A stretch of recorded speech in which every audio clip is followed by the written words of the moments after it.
عيوني اليوم مزوغين ما بعرف ليش.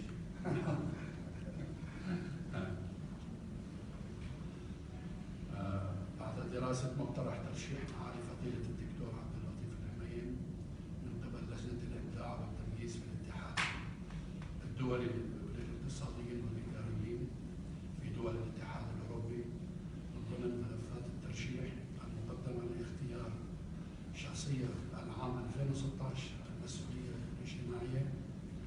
ونظرا لكون معالي فضيلة الدكتور عبد اللطيف الحميم رئيس ديوان الوقف السني في جمهورية العراق له الدور الكبير في المجال الإنساني في مختلف مناطق ربوع الوطن وتعاملاته الحضارية من خلال المناصب التي شغلها، كونه رئيسا لديوان الوقف السني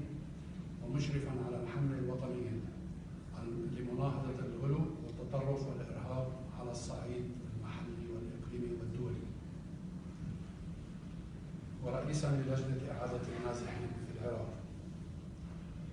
ومساهمته الفاعلة الإنسانية في مد يد العون ودعمه بجهود جبارة لكافة النشاطات الإنسانية في الوطن، ودور معاليه المتميز في إغاثة النازحين والمهجرين وتقديم مختلف أنواع الدعم لهم لمواجهة ظروف التهجير القسري، ودوره البارز في المعاونة على إعادتهم إلى مناطقهم المحررة، ودور معاليه الكبير والبارز في جهود المصالحة الوطنية بين أطياف الشعب العراقي بمختلف أديانه ومذاهبه، وتقديم معاليه دروس عديدة لمواجهة الأزمات بكل حكمة، اقتدار ونجاح. واستنادا إلى كل ما جاء في أعلاه، فقد قررت لجنة المنح في الاتحاد الدولي للاقتصاديين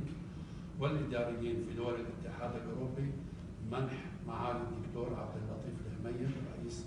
ديوان الوقف السني في جمهورية العراق جائزة الاتحاد للتمييز والإبداع للمسؤولية الاجتماعية في دورتها لعام 2016، سائلين الله التوفيق والمزيد من التقدم والازدهار.